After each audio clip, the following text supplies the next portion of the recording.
I really wasn't planning on recording today, but due to recent topics that have been circulating in fandom spaces, particularly the Love and Deep Space fandom, I just wanted to talk about parasocial relationships gone wrong. So, in the past, especially on my TikTok channel, I have spoken about parasocial relationships, but most of the time it came from people developing this attachment to their favorite creator or celebrity and thinking that they're friends with them. Recently, I have noticed a shift in parasocial behavior where they put their favorite content creator or celebrity up on a pedestal just to see them fall down and crash. And this is something that I've noticed among content creators, even celebrities, and it's something that unfortunately has happened to me. As of this year, it's gotten even worse. And the reason why I'm even bringing it up right now is because of content creator Lexy, who is a Twitch streamer, and she has been a creator for years before Love and Deep Space. But she stumbled upon Love and Deep Space, I believe, in 2024, where she first made Silas one of the love interests within the game. But then, with the introduction of Caleb, another love interest in that Otome game, she started maining the two guys, Silas and Caleb, which unfortunately really upset some fans and decided that the most logical thing to do was to send hate, harassment, and death threats. The point of this video is to let everyone know that I will be stepping away from making lads content effective immediately Over a fictional character. Totally normal behavior, I guess. And recently, Lexi has come out to say that she is no longer going to be making any Love in Deep Space streams or content because of the relentless online harassment, bullying. If I could play this game and make content and be happy and fulfilled for the next several years, I would be stoked. But unfortunately, that's not the case anymore. The truth of the matter is that I have been harassed, ridiculed, belittled, and bullied because of my content for 6+ months. And this reminds me of a similar event that happened 2 weeks ago, where we lost the life of Mikayla Reigns, who was a YouTuber and animal activist. Looking at her from the outside, you could never tell what was going on in her head, but even just socializing would send her over the edge. Looking at a cluttered restaurant menu would make her just want to leave. And wearing the jeans that she loved would give her so many sensory problems that it could ruin her entire day. And if you follow her personal page, she loved helping educate people about the problems that she and others faced on a daily basis. She would stay up late at night writing away about things out of her control and how she would attempt to cope with them. She made posts and discussed autism awareness so that it could be spread and help everyone understand just how difficult life can be for those on the spectrum. And she was so sensitive to everything, which is a double-edged sword because on one hand, it allowed her endless empathy for those in her care, but it also means that she took everything negative to heart. She had been creating videos on YouTube for 12 years. 12 years.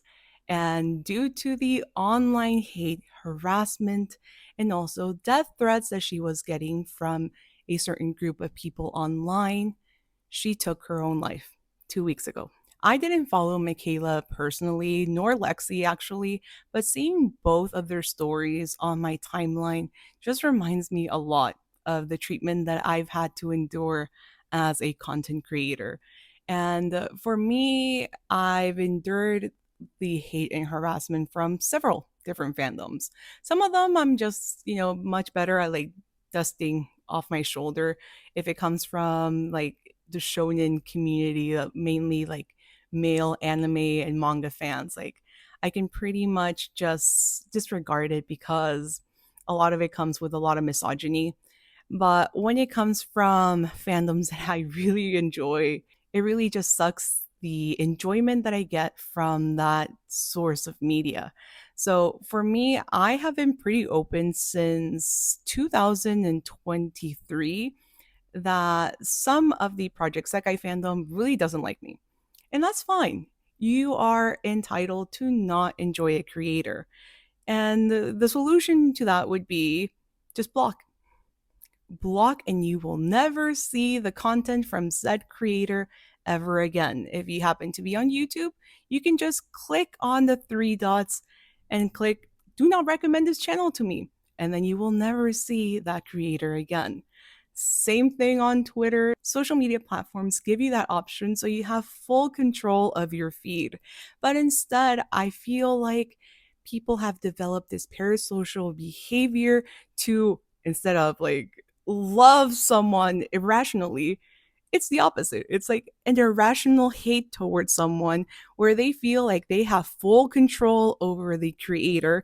And if they send enough like harassment their way, they will eventually either stop creating content or leave the internet completely. Like, I just don't really understand what the end goal is when there's much more productive things that people can do with their time other than, use that time and energy into being negative towards a particular person. And I find that this clip from Hassan Piker's conversation about Sabrina Carpenter really nails it like perfectly. And you don't need to like Hassan Piker to agree with this, but I feel like if, especially for those of us that have been content creators for over a decade, I feel like you would probably agree with what he's saying. I think we place a lot more emphasis on stuff like this because it comes from a place of powerlessness. I experienced the exact same kind of backlash in the 2016 era where you don't feel like you have any control over your own life. You don't feel like you have any control over the systems. You have no way to demand change and go out there and you protest, but like nothing changes. So then you look to areas where you can actually have at least some semblance of influence. And what are those areas? Your favorite content creator that you can yell at and get an apology out of, or whatever kind of culture you're consuming, whatever kind of content you're consuming. And this is precisely what used to happen all the time with like the woke SJWs and what people understand as cancel culture. It comes from a place of powerlessness. It comes from a place of like hidden recognition of said powerlessness. So you seek out areas where you can enforce your power, where you do actually have some semblance of control. It's a way to try and claw back control over your environment. And I think it's wholly unproductive at the end of the day. It's unproductive because it's not like you're not getting anything out of it. People just want to have control over something. I know right now politically, a lot of people feel very helpless with what's happening and they feel like whatever they do isn't enough. But then they kind of notice that they have sort of a power against smaller targets. And what is a smaller target than an online creator with a small platform? And I know like maybe you look at like 20,000 and on YouTube and that's not that small of a platform. 100K on TikTok isn't that small of a platform, but it is. It really is. I feel like a lot of people do like completely forget that, especially online personalities, content creators. We're regular people at the end of the day. Like what I and other people share online is a morsel of our day. You, person who's watching, you don't know me. I don't know my favorite content creators either. I don't know them in a good way for me to be friends with them. I don't know them in a bad way to have an irrational hate towards someone that I just haven't met. I don't know them other than like what they decide to share online. And that is like the thing that gets me because people really like to like craft this idea of who their favorite online creators are. For Lexy, it happened because she started maining another love interest in a mobile otome game. How childish does this fandom had become, especially that one part? Who always wanted their man to be the center of it all? For myself, it's because I'm a woman in my mid-30s that likes a lot of, hobbies that other people deem as childish. And people don't like me collecting merchandise and things that, make me happy. But like 90% of the time, I'm just a normal adult working and working and, being worried about things that adults worry about. whether that is what's going to happen to, my health insurance, or how am I going to afford, my car insurance when the prices keep going up. Like, yeah, that is my life most of the time, but I'm not going to be sharing that online because it's completely irrelevant to the type of content that I do share online, and it's none of your business. I like making content that will make people, happy. I like sharing the things that I love, whether that be manga, anime, my favorite bands, Project Sekai, Vocaloid. Like, that type of content is meant to be very lighthearted and fun. And if you find it cringe, then you find it cringe. Earlier this year on TikTok, there was the "You're So Funny" trend, which you would basically kind of it was like a dark humor trend that, oh, you're so funny. He's like, ah, yeah, but this has happened to me. And my version was that, about like the negative sides of being a content creator. Me getting, threats over criticizing the first episode of Dandadan by shonen anime fans, mainly male anime fans. And I also mentioned that with the Project Sekai fandom, and this is a very small minority. I don't want to say that this is like a widespread, problem. I've gotten death threats. I've gotten harassed relentlessly, criticized, and I've had stuff made up about me. And it's just very odd because if you were to ask what I think about myself, like outside of like the online social media persona that you see, even my social media persona, let's be real, I find myself a very boring person. I am very quiet, very introverted. I don't go out all that much. I read a lot and like do hobbies that are meant to be enjoyed by me, a singular person. Yeah, I have friends that I can talk to, but as an adult, your friends aren't readily available 24/7 when you want to fangirl. Because I like fangirling. I like just being happy, enjoying the media that I enjoy. So instead, I've been creating YouTube videos since 2009. I've always just gone to the internet and hope that my content can reach the right audience. And for the most part, it has. Recently, people are just, at least the way I perceive it, as someone who, I've never been diagnosed with, ADHD or on the autism spectrum, but like I know that I've always experienced things very differently and looked at the world differently. So there might be something that I just, you know, if the possibility of better healthcare would allow me to like pursue that route, I would like to know what I have. The way that I'm personally perceiving people, choosing their target, content creator or celebrity to basically bully and harass is that they're so obsessed and interested in seeing someone's downfall just for the sake of their entertainment. That's pretty much it. I truly do not see anything purposeful or meaningful. If people really wanted to do good for the community or good for something, focus on building better relationships, better communities, not something that encourages even more, bullying and harassment and more negativity.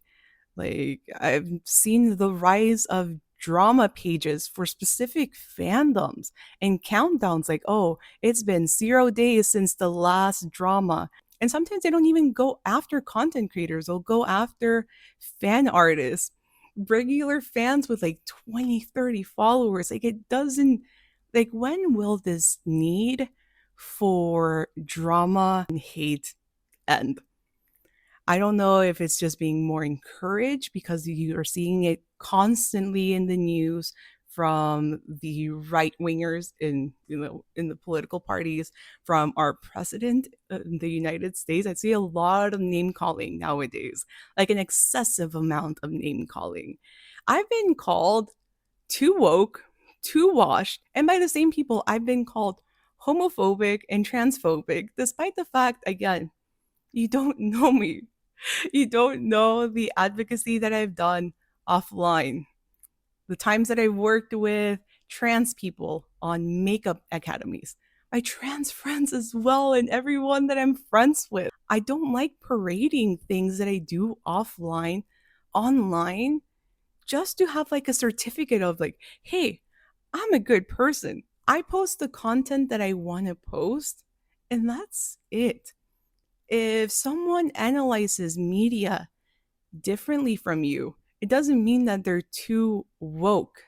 It means maybe they just look at things and perceive things differently from you. If you don't like their opinions, that's fine. You don't have to agree with everything, but you don't have to resort to bullying and harassment. And I've seen a lot of people like push back and say that this is what content creators signed up for, that they need to have a stronger backbone if they want to keep creating content. Basically, just condoning, people sending hate over their way because it's part of the deal. You should get used to it. And when did we get to the point that we're normalizing this behavior? Because it's not normal. After posting that TikTok trend, I had a 12-year-old, yes, a literal child, start a online hate campaign saying that I was being hateful towards them. I don't know them. That was a reality. I did not know them. You want to know the reason why? It was because they had come onto one of my videos asking about the Project Sekai movie. And I replied about how licensing a movie works. That was literally the only interaction.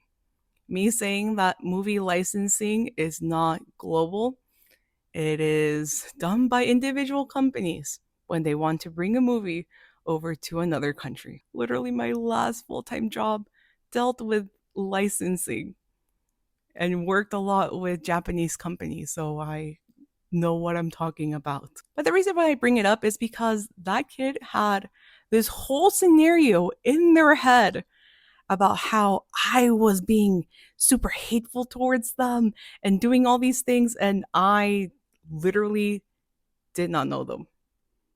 Why would I? That's the question. I just post my content and leave, and that's it. But they were so ticked off by me doing that trend that they thought I was talking directly to them. I do believe that a lot of people that start these online hate campaigns are so convinced that the person that they're directing all that hate towards to are literally the worst. It's like they're building headcanons for the people that they dislike to the point that they believe their own headcanons to be 100% reality. And the reality is, you don't know the content creators that you are watching. That is the reality. They're strangers. Headcanons work in fiction. Headcanons don't work on real people. Over the years, I've had every single little thing analyzed, from the things that I say online to how I dress, how I present myself, what merch I buy, what manga I read. And it's like they're picking these little things to form their own conclusions, and the conclusions just never really actually match up to who I am as a person. Nor would I actually share everything about myself, because I do value my privacy as well. And I feel like a lot of online content creators value some sort of privacy as well. Another thing that people really need to consider is that online content creators don't owe you anything. They post their content, you can watch it, you can ignore it, but they don't owe you everything. They're just existing. You either decide to partake in their content and watch it, maybe support it if you like, but if you don't like them, just don't interact. Imagine, and this happens like in regular schools too. You pick on one person to bully relentlessly. We've seen in the news time and time again people getting bullied and harassed to the point that they take their own lives. And this is not a content creator, these are regular people. Imagine that multiplied by how big the audience is for certain creators or certain celebrities. It's ridiculous, and ultimately, nothing good happens. Since about January, I have received multiple threats on my life, my safety, my family, and received several other threats as well. I have people that borderline stalk me and keep track of every move that I make, every single word that comes out of my mouth. And honestly, it has come to a point where I don't think this is worth it for me. In another instance that happened to me this year, I had someone mention me in a video. And usually when I get mentions, like especially now on TikTok, it'll usually be people reposting stuff on their stories, but in this case I actually got tagged in a video. And I was horrified by that video because they were basically showing, the person who posted it was showing a sticker of my favorite Vocaloid character, Mako. This one, if you're not familiar with this character, they were showing a picture of her and they were burning that sticker. And for those of you that follow me, not only is she my favorite Vocaloid, but a lot of people say that I look like her. So the caption read, "At Laura Neuzeth, this will be you." That person did not follow me. I had never seen a comment or anything from them. And content creators need to be used to that type of treatment. As for the solution to this problem, first, I feel like we don't need to normalize this behavior because, like I said, it is not normal. It shouldn't be encouraged. And if you find yourself in a group where maybe your friends are the ones doing the bullying and harassment, maybe ask them like, "Hey, like, what's the point of this? Like, seriously, like, don't you have something better to do with your time?" And maybe it's going to take that type of treatment towards those people for them to realize, like, hey, yeah, what I'm doing is kind of stupid. Maybe I should be doing something more entertaining or worth my time or something. For myself specifically, like, I was rewatching some of my old videos and it made me sad. It made me really sad seeing like videos from 2017, 2018, and how happy I used to be sharing the things that I love. Nowadays, not that I'm not happy, I'm still like very happy that my content has landed on, to the right people. And this past weekend, I went to Anime Expo where I was approached by so many people that watch my content, both my manga content as well as the Project Sekai and Vocaloid content, and even like parents telling me like thank you for the content that I make because it makes their child super happy. And it's those types of moments and interactions that put things into perspective. And I don't put myself up on a pedestal. Like I said, I'm just a regular person. When you're not seeing me on camera, I'm just doing regular adult stuff, working, checking bank statements. Like it doesn't, yeah, it really did put things into perspective and it made me, I still want to push forward and make happy content. Make content about the things that I love and enjoy and be silly and goofy online. Like, I just want to encourage people to be themselves, be their most authentic selves, especially for the introverts and people who are naturally very quiet and shy because it's hard out there. It really is. And this past weekend, like Anime Expo and conventions in general are just very challenging spaces for me because I get overwhelmed by everything and I get very anxious and nervous.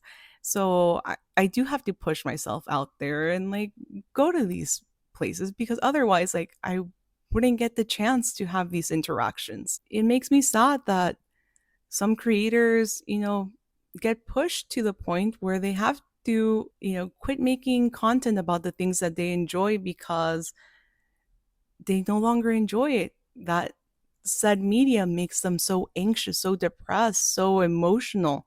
It is just sad. It's really sad to see. Seeing what's happening with right wingers condoning the abuse and the mistreatment of Latinos, for example, here in the US, it's kind of like the same things happening in online spaces too. Online used to be a way to escape from reality. And I feel like with this political climate, it should be a little escape from reality because reality right now is scary. It's very uncertain as well. I turn to online spaces for a little bit of happiness, a little bit of hope, and maybe some laughs too.